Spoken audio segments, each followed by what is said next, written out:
So maybe I'll do that tomorrow. Maybe we'll do that. Maybe I won't be here tomorrow. Maybe I'll be fishing. You'll be out fishing, But gone guys, fishing. guys, the 250th anniversary is coming up. I just can't wait. In our own backyard, we're not even going to go around the world yet, guys, because in our very own backyard, Governor Patrick Morrisey today announced that construction of the America 250 wheel will begin tomorrow at the State Capitol Complex, marking a major milestone, guys, for America's 250th anniversary, guys.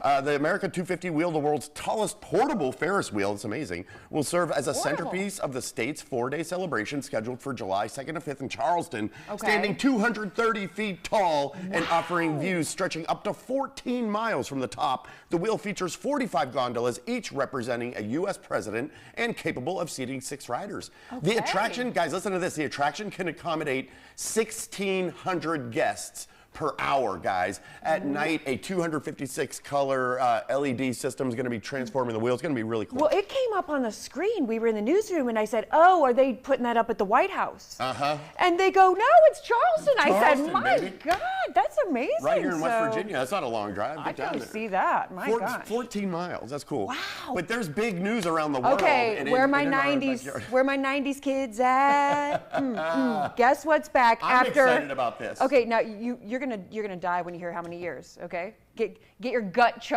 checks ready here. It's been 27 years. Since what? Since a group of guys from Orlando, Florida, freaked everyone out with their low-budget indie horror film. Now the Blair Witch Project hopes it can do it again. Amazing. Listen to this, it's back. I don't know. Yes, they posted this, you guys. A reboot of the film is set to release in September. Movie studio Lionsgate says the project is a new vision, quote, that will reintroduce the classic to young moviegoers. A lot of people in the newsroom didn't know it. It's not known if the reboot will retain the iconic found footage technique, kind of started that genre.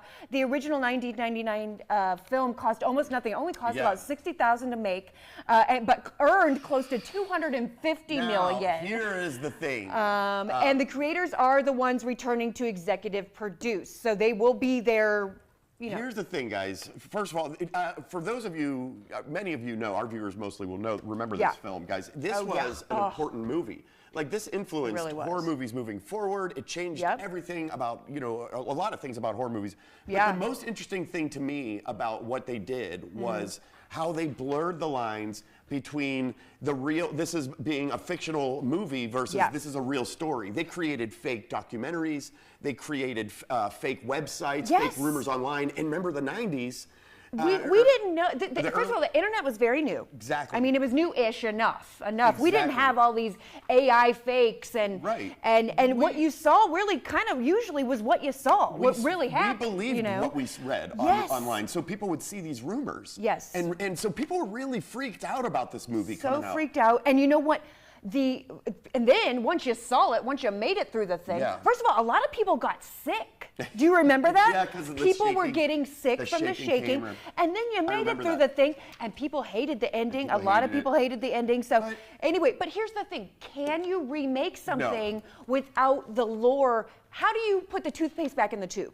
How do you go back and not know that things can be faked? They say it's going to be different, a different concept. It's basically, to me, it's just going to be a whole new horror movie because there's no way they can recreate that cultural concept. What if they're creating something right now? What if they're faking stuff right now to trick us again and we don't realize? And, I don't know. What if I want to. We're gonna have to see it to find out, I guess. Anyway, guys, there you go. People living in blue zones, guys. Are you familiar with what is a blue zone? Guys, let me explain this, guys. People living in blue zones not only live longer, but also maintain better health throughout their lives. They experience lower rates of chronic disease, maintain independence into old age, and often live 7 to 10 years longer than the average American, guys. These outcomes are attributed more to lifestyle and environmental factors than genetics alone, guys. And now, what you're wondering, the blue zones are? Yeah, this is Okinawa, Japan. Icaria, Greece, Sardinia, Italy, Nicoya Peninsula, Costa Rica, Loma Linda, California, which is interesting because Loma Linda has Seventh-day, basically the reason they have such a big population of people who are living into their hundreds is because they have Seventh-day Adventists who follow vegetarian diets and have a tight-knit community living. Now this is the important together. Research has identified several shared behaviors among blue zone populations, often referred to as the Power 9 principles, guys. And this is according to Harvard.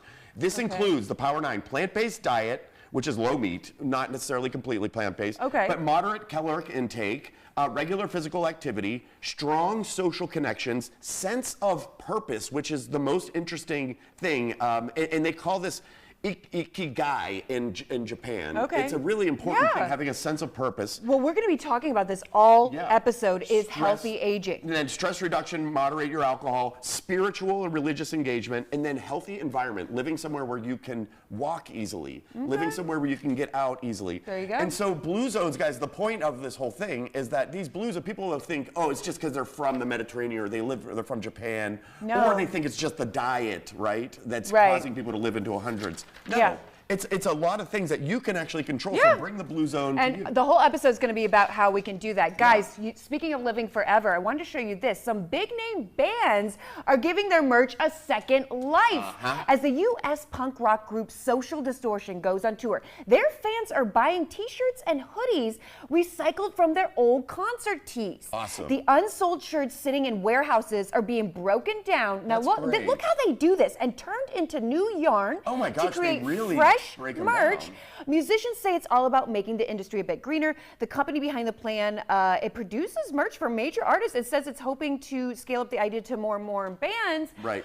Here's the thing, you know, we got to stop creating more merch, more crap. stuff. Yeah. I hate to say it. I hate to use that word, We but got- we gotta reuse. There's too much stuff that's just You know? existing in these warehouses full of stuff that Yeah. can be reused. And they found a good way to do it. I can't believe they have to break it down like that. I say though. create new music. Did you see that? Use how old they- merch. they- You know what I mean? I thought they would just find a way to steam off the logos or something. No, they break They it all completely- down and they break it all up. I That's thought it was wild. interesting. Yeah. So here's your daily dose of cuteness, guys. Yeah, well, roll it. take a look at this, you guys. This was in North Carolina. This is an albino deer, and many cultures, I was looking this up, Yes. say this is a sign of good luck and It is good luck. fortune. And this is our good luck we're bringing to all of you. Yes, we are bringing that to you. We are also bringing another, something else from North Carolina. Evan, And speaking of good luck from North Carolina. Yeah, Here he is. You're not albino though, are you? He's No, not, I don't he's think not. so. He's blonde enough, but what is going on outside? It's gorgeous. I mean, It's today's a absolutely perfect day. beautiful. Temperature's nice.